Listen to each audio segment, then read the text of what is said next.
আজিকালি ৰাতি বহু লোকৰ টোপনি নাহে, কিছুমানৰ টোপনি নিশা বহুবাৰ ভাঙে।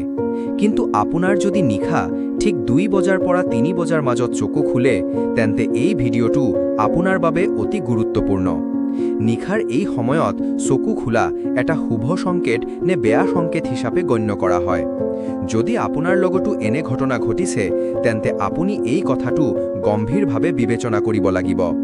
নিশা হঠাৎ উঠা স্বাভাৱিক, কিন্তু যদি আপুনি প্ৰতিদিনে ঠিক 2 বজাৰ পৰা 3 বজাৰ মাজত কোনো শব্দ বা ভয় নোহোৱাকৈ নিজে নিজেই হাৰ পায়, তেন্তে সেইটো এটা গুৰুত্বপূৰ্ণ সংকেত। এই সময়ছোৱাত বহু প্ৰকাৰৰ ঋণাত্মক শক্তি আমাৰ ওচৰত থাকিব পাৰে, লগতে কিছুমান ধনাত্মক শক্তিও উপস্থিত থাকে।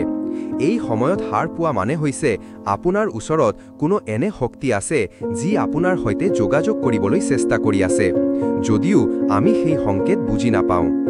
এই শক্তিয়ে কেতিয়াবা সংকেত দিয়ে, আপোনাৰ ভিতৰত এটি অনুভৱ জন্মায়, কিন্তু আপুনি তাক স্পষ্টকৈ দেখা নাপায়। কেতিয়াবা তাক দেখা পায়, যদিও ভুল বুজি উল্টি দিয়ে। এইবোৰ কল্পনা নহয়, ই বহু সময় বাস্তৱ হয়। যদি আপোনাৰ সৈতে এইদৰে নিয়মীয়াকৈ ঘটে, তেন্তে আপুনি তাৰ সমাধান বিচাৰিব লাগিব। এই সমস্যাৰ এটা সহজ আৰু প্ৰভাৱশালী সমাধান হৈছে প্ৰতিদিনে হনুমান চালিচা পাঠ কৰা। হনুমান চালিচাৰ শক্তিৰ আগত কোনো ঋণাত্মক শক্তিয়ে টিকি থাকিব নোৱাৰে। ই আপোনাক সকলো ধৰণৰ অপশক্তিৰ পৰা ৰক্ষা কৰিব। এই উপায়টো বিশ্বাস আৰু নিষ্ঠাৰে অনুসৰণ কৰক। আপোনাৰ অভিজ্ঞতা থাকিলে কমেণ্টত লিখক। যদি কিবা প্ৰশ্ন থাকে, তেন্তেও কমেণ্টৰ জৰিয়তে সুধিব পাৰে। আৰু এইদৰে অধিক ভিডিঅ' চাবলৈ আমাৰ চেনেলটো ছাবস্ক্ৰাইব কৰক আৰু বেল আইকনটো টিপি দিয়ক, যাতে নতুন ভিডিঅ'ৰ জাননী পাব পাৰে।